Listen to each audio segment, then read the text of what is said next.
Breaking news out of Mexico. Paul and Christy are out of Mexico. This has finally happened. This Michigan couple held for 32 days at a maximum security prison in Cancun, a resort town. All of it over a timeshare dispute. They're in the air. They're flying home as we speak. If you've been following the coverage, you know that they flew to Cancun on vacation last month and were promptly arrested at the airport. Their alleged crime, having been mired in what looks like a civil dispute with a high-end hotel chain called the Palace Resorts. Let me repeat that. A timeshare contract dispute landed this American couple in a maximum security prison in Mexico for a month. It took a freshman U.S. congressman from Michigan and a top hostage negotiator from the Trump administration to spring the Achaos from that hellhole. And I do mean hellhole. The toilets didn't flush. The food was inedible, they said. Cells were overcrowded, and fellow inmates were rapists and murderers. The Achaos lost about 30 pounds each, according to friends who saw pictures of them yesterday with the congressman. Representative Tom Barrett flew to Cancun yesterday and met with them in that crumbling prison, he said. But he also met with Mexican officials. And back here at home, Adam Bowler, that hostage negotiator, was also working the phones. And early this evening, after a long and drawn-out court hearing, that congressman escorted Paul and Christy Acheo out of the Mexican custody they'd been in, and we have the exclusive video for you. Let's play it.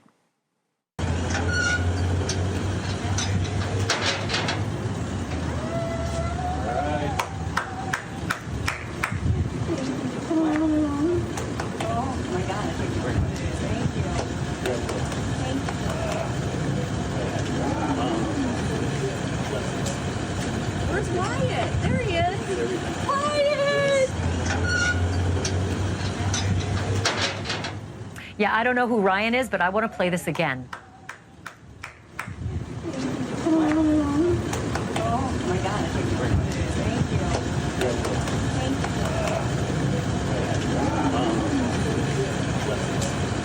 Where's Wyatt? There he is.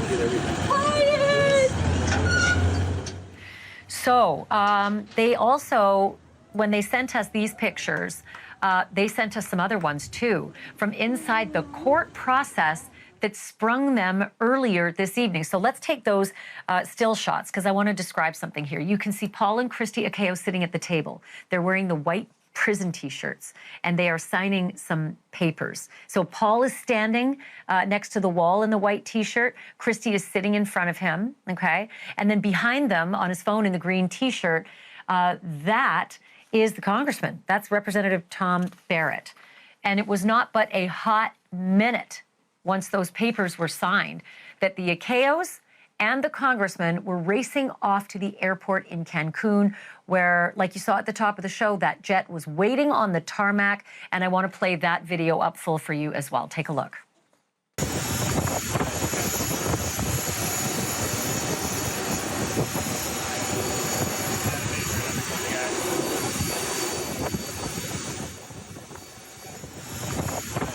So let's play that again, because I want you to see as they walk up, you can see they're wearing the prison clothing that they've been forced to wear in that prison, including the slides.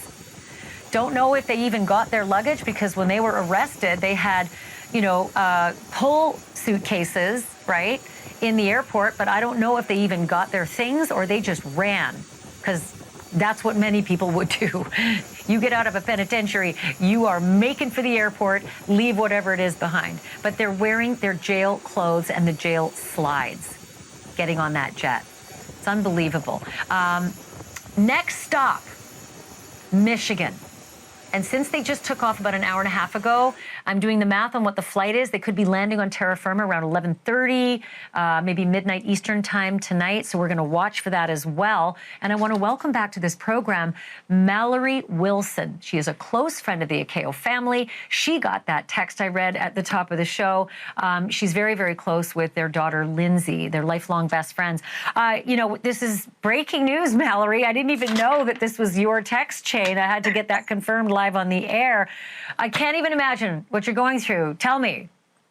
It's been a day. I mean, 24 hours ago, sitting here, I did not think that this is the situation we would be in. I'm elated to finally share that they're coming home.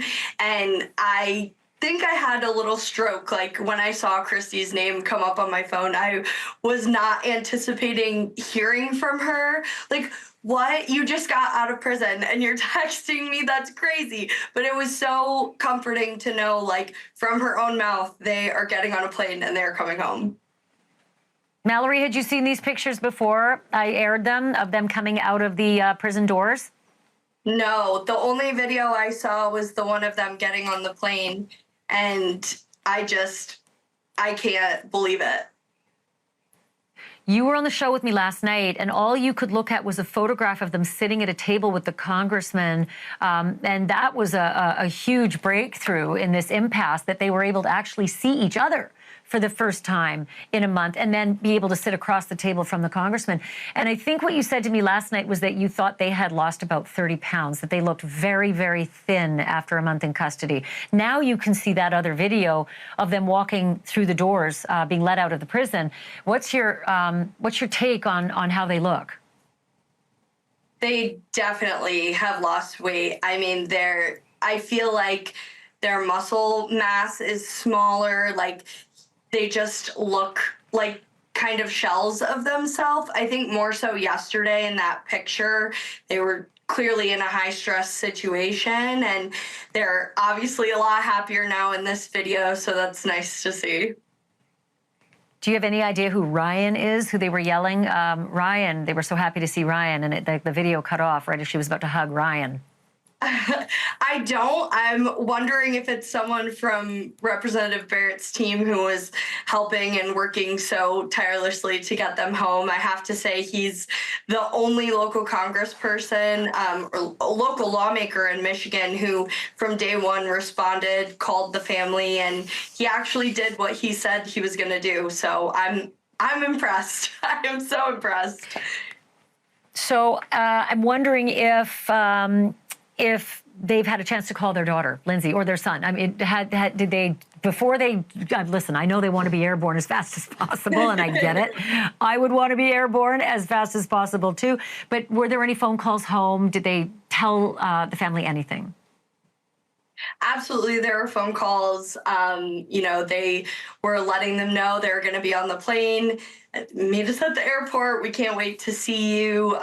Just excited to be together. They're focused on, being together for the first time in over a month. And, Lindsay's brother doesn't live in Michigan, so he's driving up to the airport from Northwest Indiana just to be able to see his mom and hug her and his stepdad. And it'll be an emotional reunion, I'm sure.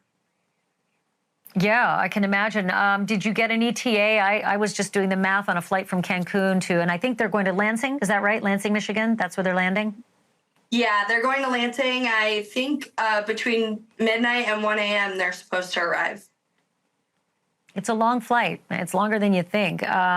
They also listed a lot of people. They said that there was Adam Bowler, a hostage negotiator. Did you know about a hostage negotiator who'd been working on this?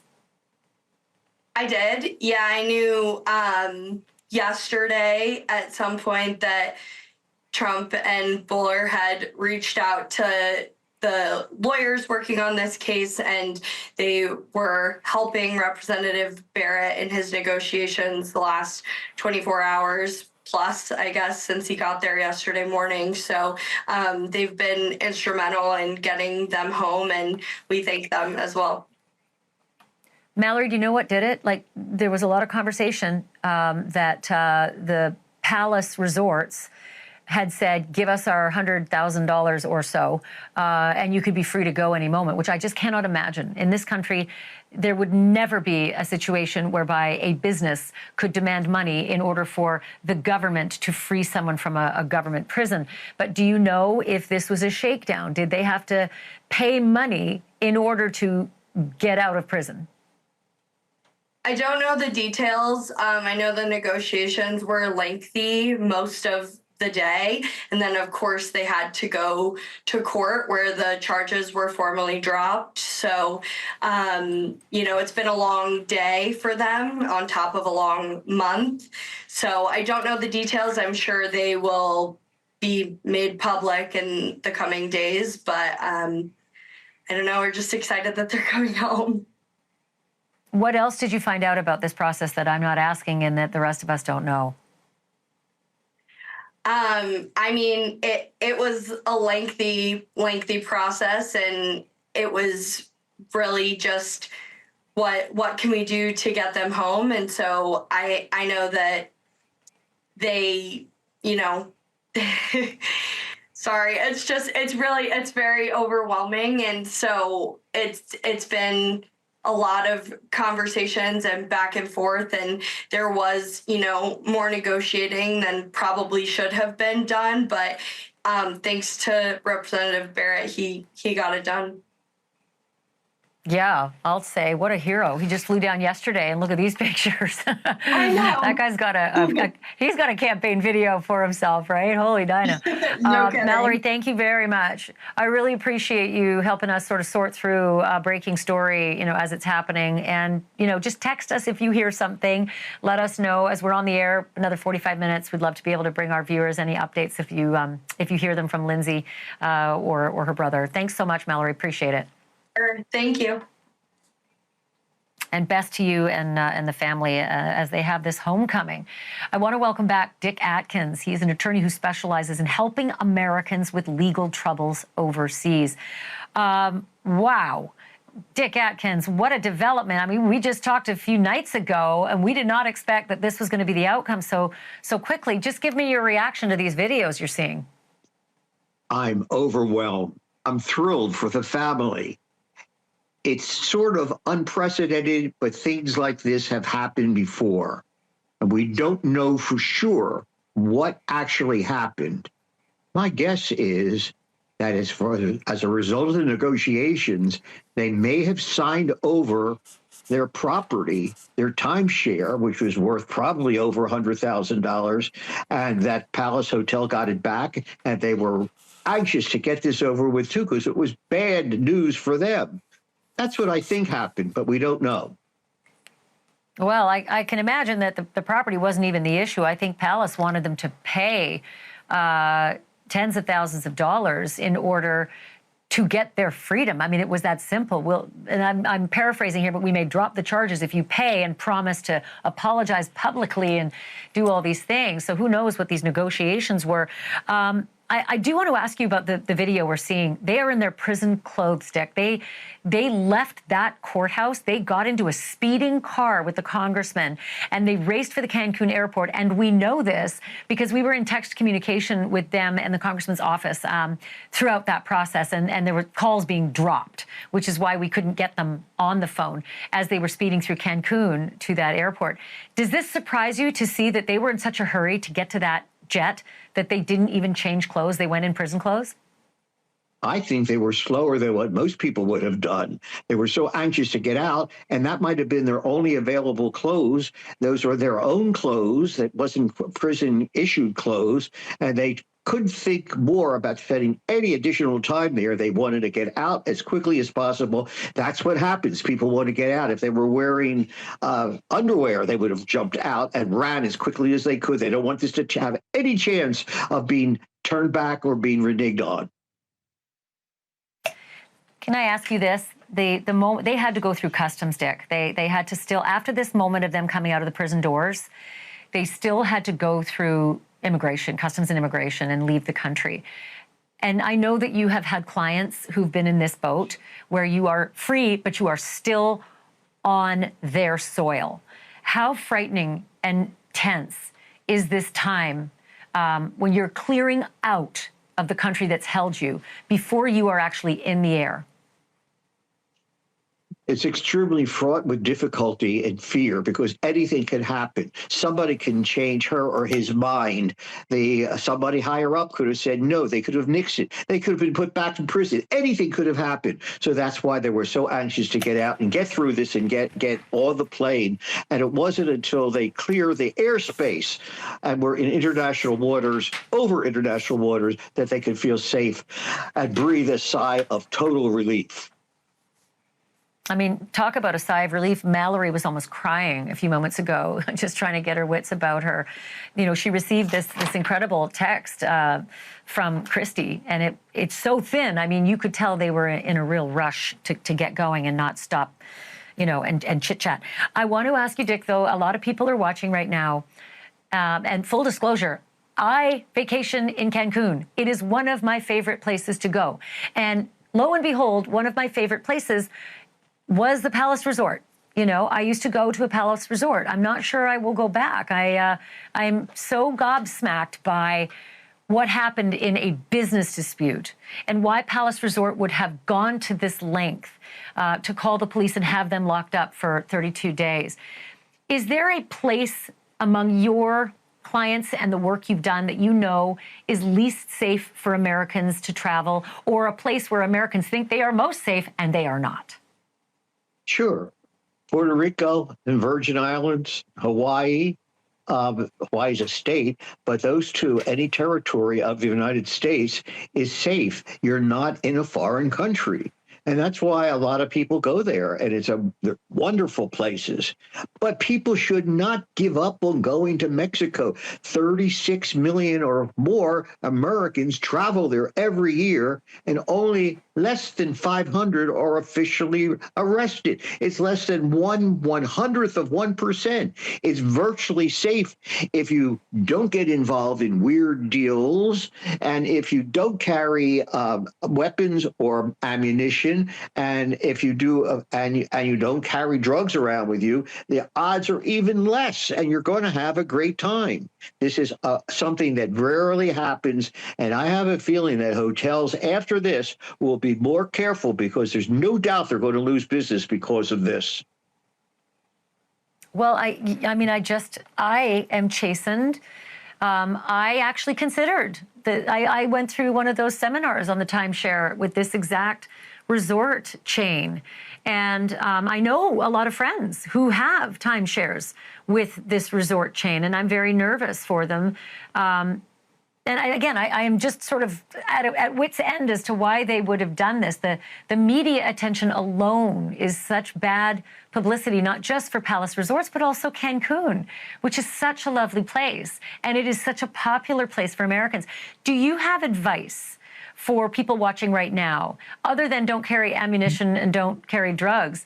My ex-husband and my children and his wife, they went to Mexico, and they got in a car accident and found themselves locked up for a day in a police station before they had to pay payola to the officers to leave the station. What's your advice to people who want to take trips to these places? Well, they were lucky that they didn't have to stay longer, and it didn't officially count as an arrest. Obey the law, know those few things I just talked about. Be very careful if you're driving, because any accident, as your daughter saw, could be dangerous, and just be on alert.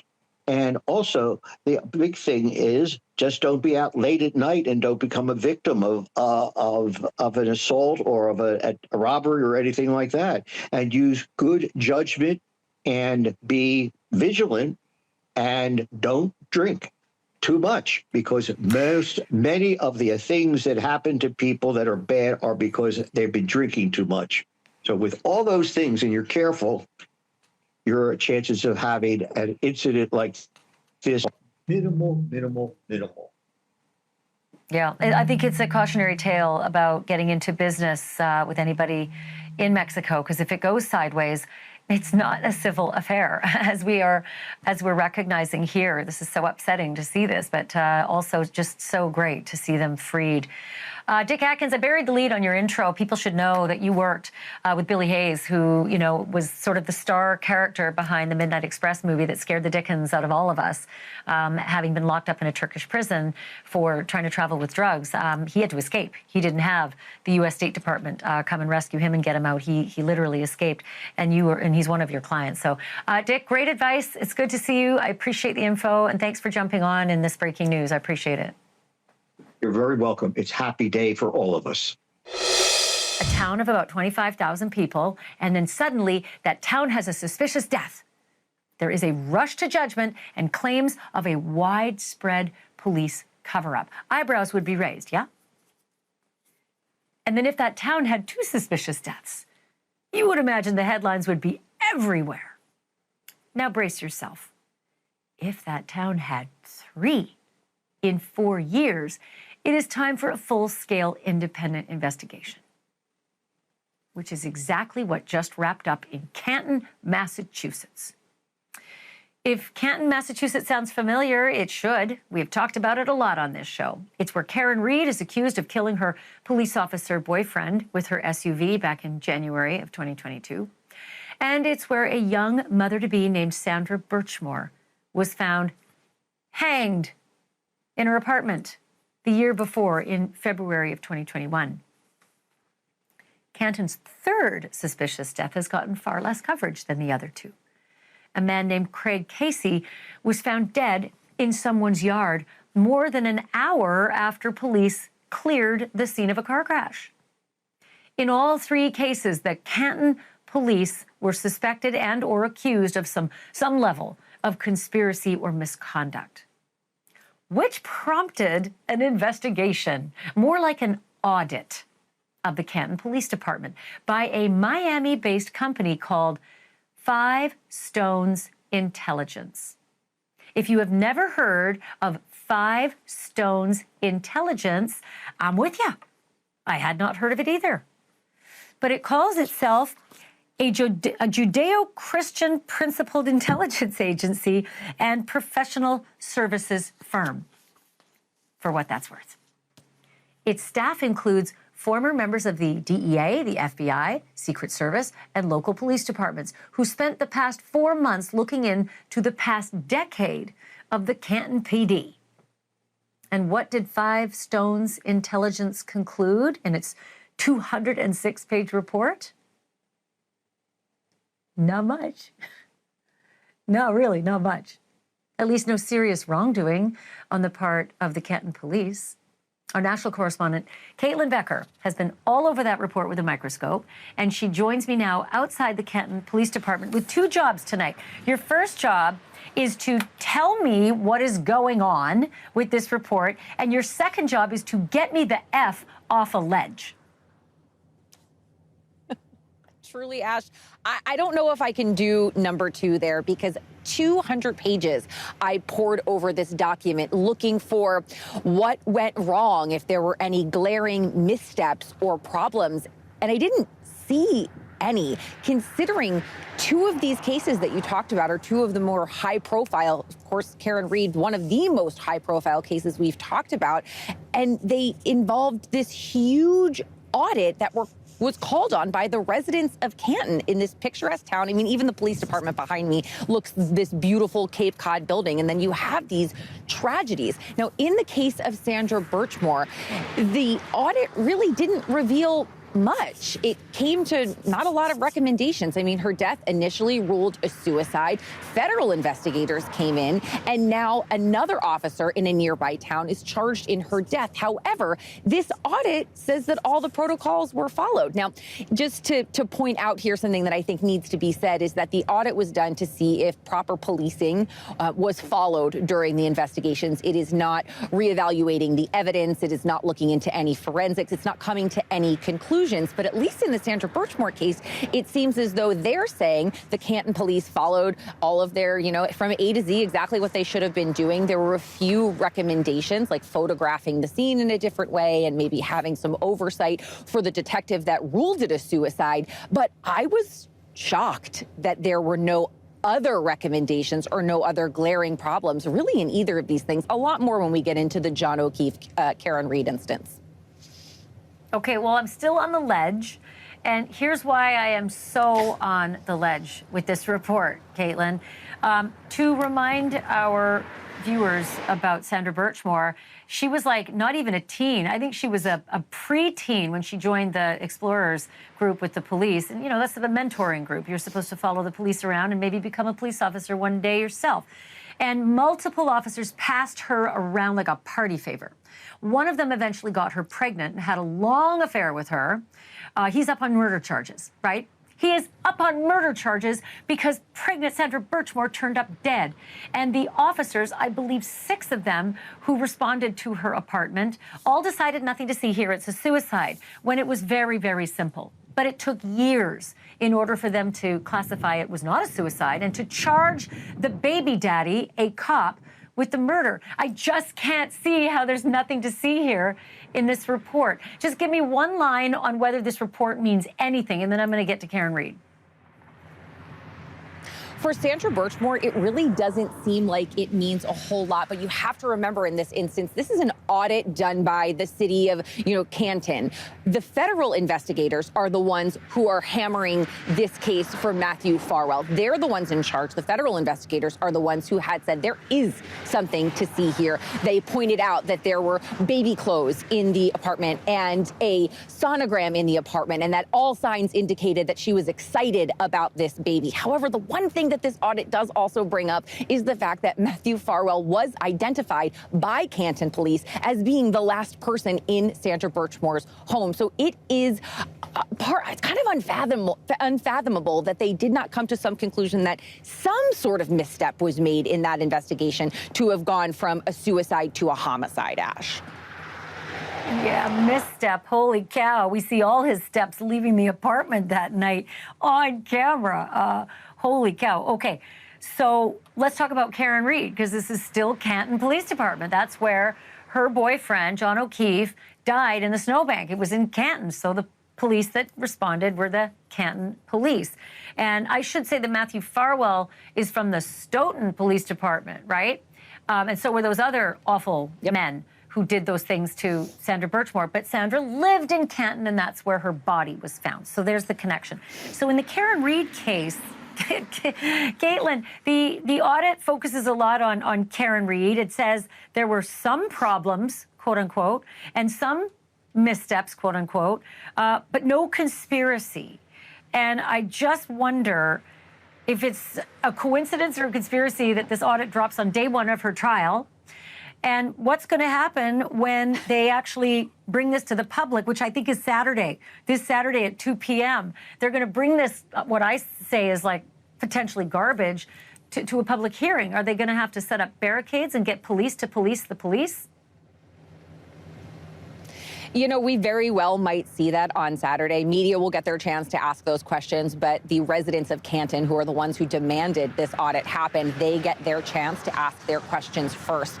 And when you're looking through the audit of the Karen Reid situation and the fact that this dropped the day the retrial began, it's hard not to look at this and consider the word conspiracy. And then you see the word conspiracy in the paperwork of this audit, saying that the auditors found no sign of any kind of conspiracy by Canton police. And of course, that is what Karen Reid's defense has been, that she is the victim of a conspiracy. Now, could that be problematic for the defense? Should prosecutors bring that into court? Absolutely. And I talked to a lawyer earlier today, a prosecutor in a large jurisdiction, and they said to me that absolutely, if Karen Reid's defense is going to bring up the conspiracy theory in court, it's very likely that they will bring in these auditors to rebut that. However, they did talk about a lot of missteps when it came to the investigation into John O'Keefe. And I think a really good defense attorney, and we know Karen Reid has them, is going to be able to string together a narrative that will say this investigation was botched.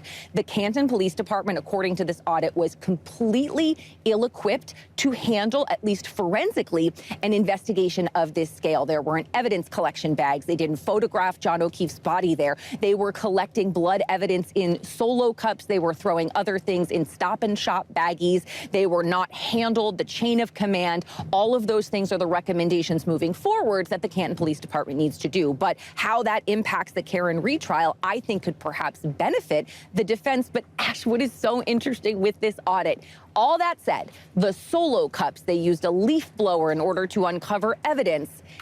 The auditors call it resourceful, that yes, they were ill-equipped, they didn't have these things, but the officers on the ground, they said, were resourceful for using these methods. It was all they could do. So there is a lot to work with here, you know, when it comes to this, and it gets into the nitty-gritty of things that we saw at trial, the mirrored images with CCTV footage of the back of her Lexus, all of these things that her defense team pointed out. We do see parts of it in that audit. Well, I don't fault the police for using what they have in a circumstance when they don't have anything. If they used the solo cups, it was resourceful. If they got the leaf blower, that's all they had to try to process any kind of murder scene in that snowstorm. So I get that. Hey, Caitlin Becker, great work. Thank you. I am slightly off the ledge, but I think there's more to it in this audit that we're going to find out. Thank you for this. I appreciate it. Absolutely, Ash. Okay, I want to bring in Robert D'Amico now because he is a retired FBI agent and he is founder of Sierra One Consulting. Why does that matter?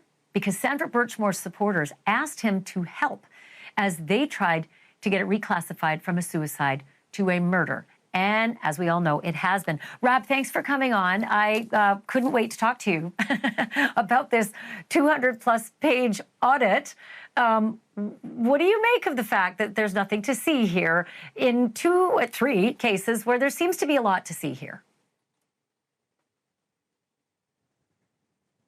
Oh, my goodness. I think you have committed the mortal sin of not unmuting. And I do it all the time. So I will not fault you, but I will get you to unmute as quickly as possible. Can you hear me now? Thanks, Rob. Yeah, so I think it's like you feel just empty. You feel like this is a vanilla, washed over audit that's going to come out. There's a couple things with it. An audit's not an investigation. If you go in and you have no police powers in that, you're investigating if there's a conspiracy, and you ask, well, is there a conspiracy? How many police officers do you think are going to openly talk about that? It's not going to happen. I think the resourcefulness is one thing, but like really a leaf blower at a crime scene, I can think of about 10 different ways to process that crime scene.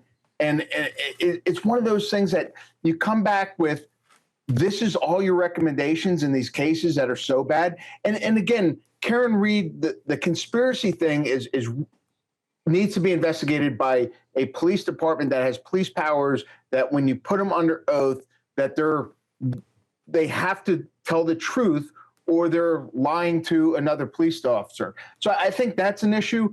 And with Sandra's case, I mean, it is another police department. When you really look at the heinous part of that, 3 police officers sexually assaulted her, passed her around, and then the crime scene that you talked about, though, that was Canton. And again, you look at a crime scene like that, and it wasn't properly documented, and you walked in, and if you really thought that was a suicide, like, come on, are you kidding me type of thing, like you said. Yeah, I mean, I could have, without any forensic training, I could have easily at that crime scene seen the evidence that would have said, no, I think we've got a few more questions here than what might seem. First of all, she was hanging from a door handle, not even hanging, and I think her hyoid bone wasn't broken, which I think the medical examiner needs to give his head a shake. But let me ask you this quick question about Five Stones Intelligence. I read the bio, the one-line bio, a Judeo-Christian principled intelligence agency and professional services firm. Look, I go to church. I'm not anti-religion, but what the heck is a Judeo-Christian principled?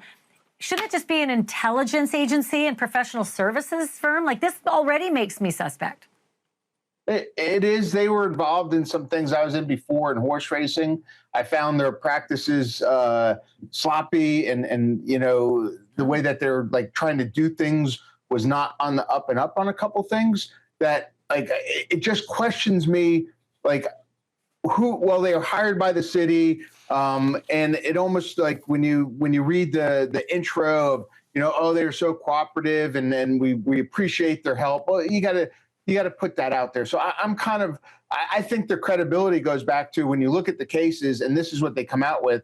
I think that hurts their credibility in the long run. Like you said, do you really trust them now when you look at a case like Karen Reed and you come out with a few recommendations, and some of them are really basic? I mean, if they don't know how to process a crime scene and they're detectives, I think that goes to a further thing than just a couple policy changes.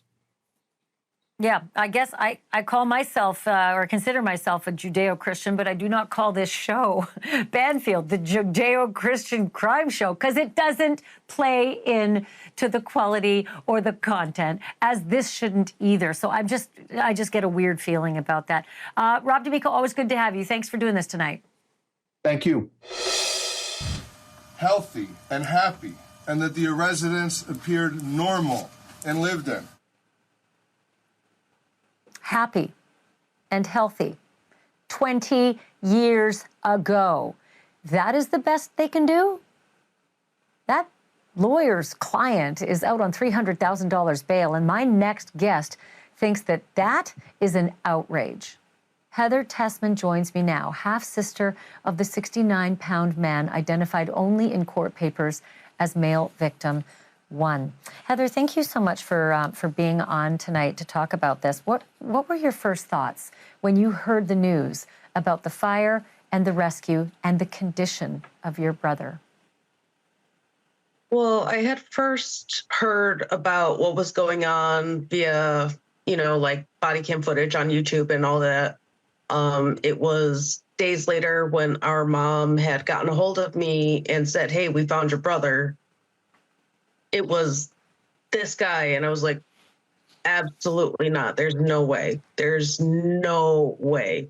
You just never in your wildest dreams or worst nightmare could ever even think that this would be a possibility of somebody you've been actively searching for forever.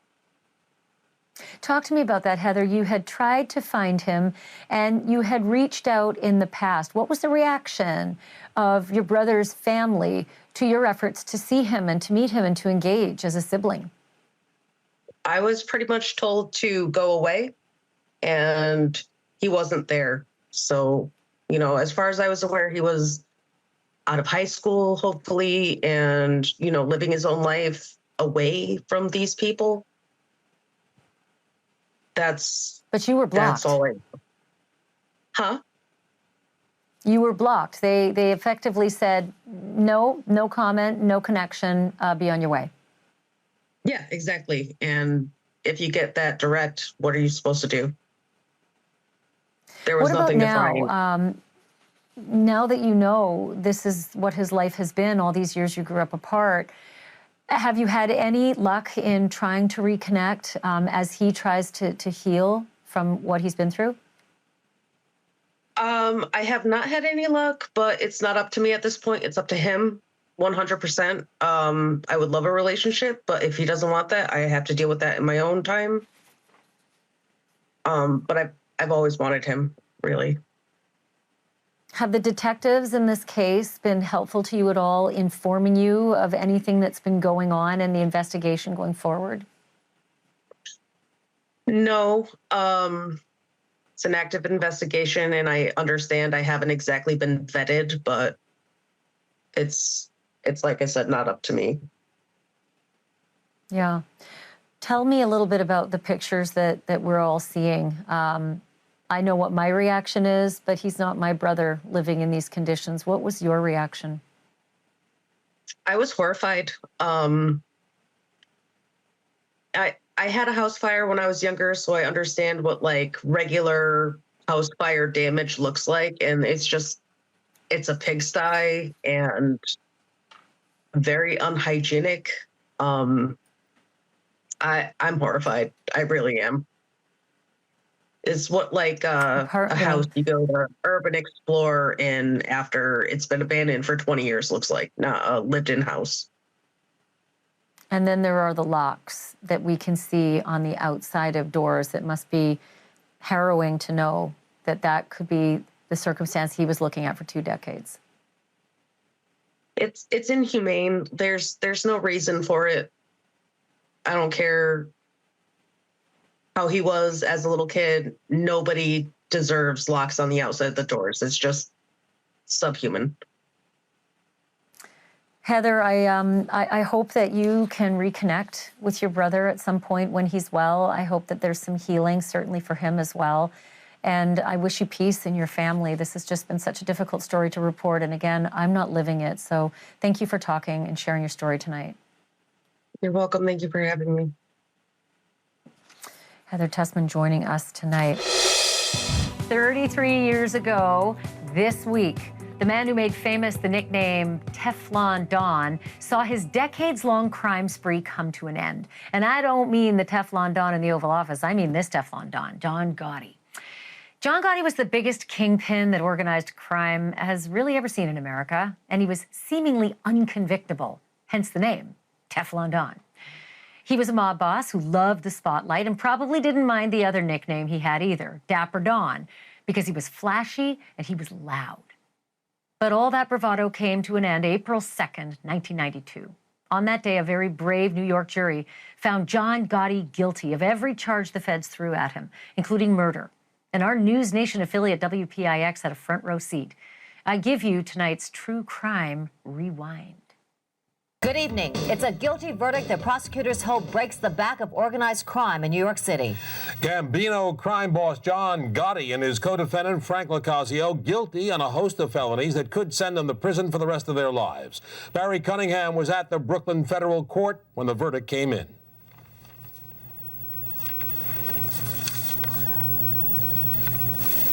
A supremely confident John Gotti had spent most of his 7 weeks on trial thumbing his nose at the prosecutor, muttering obscenities against the government, and laughing off testimony that he is the godfather of the nation's richest and most murderous crime family. It took only a day and a half of deliberations for the anonymous, sequestered jury to wipe the smile off Gotti's face. Tough guy Gotti took it on the chin over and over and over again as the jury forewoman repeatedly pronounced him guilty of murdering his way to the top of the Gambino crime syndicate. In the spectator benches, several well-dressed members of the Gambino gang cursed the jury out loud as the clerk recorded guilty verdicts on all 13 counts of murder, conspiracy to murder, racketeering, illegal gambling, loan sharking, obstruction of justice, and tax fraud. Gotti's underboss in the Gambino mob, Frank LoCascio, was also convicted of murder and racketeering, acquitted only on a single count of illegal gambling. They've called Gotti the Teflon Don because the government has been unable to make the charges stick against him in 3 previous trials. The Teflon is gone, the Don is covered with Velcro, and every charge in the indictment stuck. It's been a long road. Justice has been served, and it feels awfully good. The government maintained that the best evidence against John Gotti was his own voice, secretly recorded on FBI surveillance tapes. You come as punk on me, John Gotti, you'll settle your mother head off. You know better than to get there. Gotti was heard discussing the daily business of the Cosa Nostra, everything from gangland rubouts and labor racketeering payoffs to his own recipe for cooking pasta with lentils. If John Gotti was acquitted, I thought it would give a shot in the arm to organized crime throughout the United States, and John Gotti would achieve a status that not even Al Capone or others in the past have achieved. I was convinced if John Gotti was convicted, it would be the death knell for organized crime, traditional organized crime as we know it in the United States, and I think that's what happened. I'm not going to say it's going to be gone in a year, but the mob, as we have known it, in New York City and in the United States is on the way out. Gotti's lawyers were stunned by the swiftness of the verdict, which could put Gotti in prison for life with no parole. He took it like a real man, and he has vowed that the fight is not over, ladies and gentlemen, and it's not, I warrant you. Just as surprising as the swiftness of the guilty verdict was how completely the jury believed the government's star witness, mafia turncoat Salvatore Sammy the Bull Gravano, John Gotti's best friend and betrayer. The bad news for organized crime in America is that Gravano is now set to testify against other gangland leaders in other cities. In the words of the federal prosecutor, they're next. At the Brooklyn Federal Courthouse, Barry Cunningham, Channel 11, News at 10. Well, prosecutors call the verdict a victory for justice, but there's a very different opinion on the streets of Howard Beach. Ed Miller is standing by now in John Gotti's neighborhood. Ed? Heidi, the curious carnival continues tonight outside the Gotti family household. People from all over driving by, trying to get a close-up look at where the Dapper Don used to hang all his expensive gabardine suits and silk ties. On the front lawn, in the middle of a tree, hangs a single yellow ribbon, symbolizing the hopeful return of the family patriarch. For up until today, many neighbors and family members truly believed that John Gotti would soon be coming home. John Gotti's daughter Victoria, clearly upset, covering her face, dashing out of the family house tonight, refusing to talk. But earlier, right after the verdict was announced, she wondered out loud whether anyone believed the government won fair and square, accusing the prosecution of overstepping its boundaries. Many others in Howard Beach tonight agree. I don't know.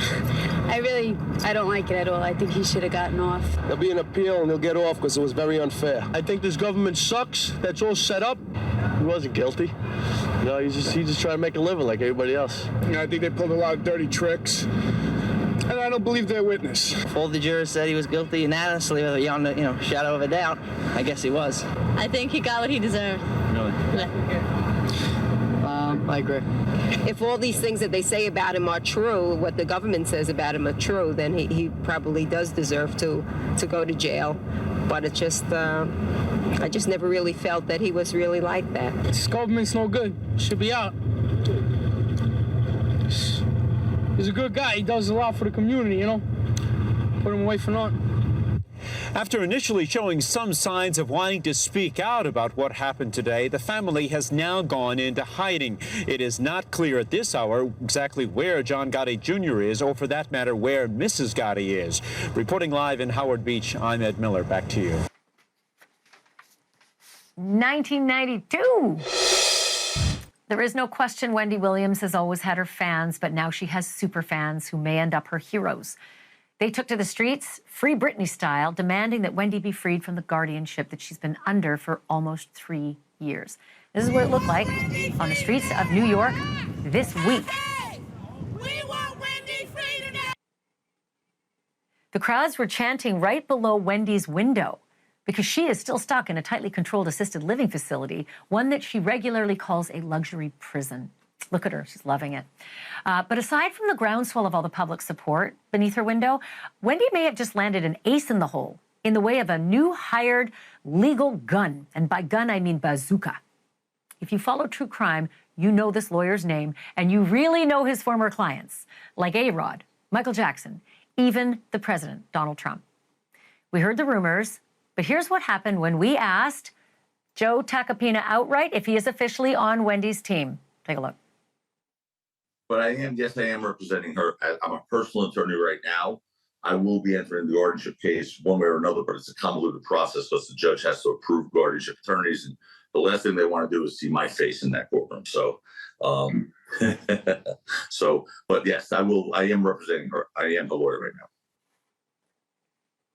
You heard it here first. It is official. Joe Tacopina will be fighting for Wendy.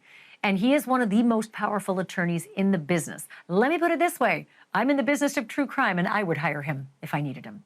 So word to the other side. Do your homework. Joe, don't play. Thanks for watching. Go to joinnn.com to find NewsNation on your screen. And don't forget to click the red subscribe button below to get more of NewsNation's fact-driven, unbiased coverage.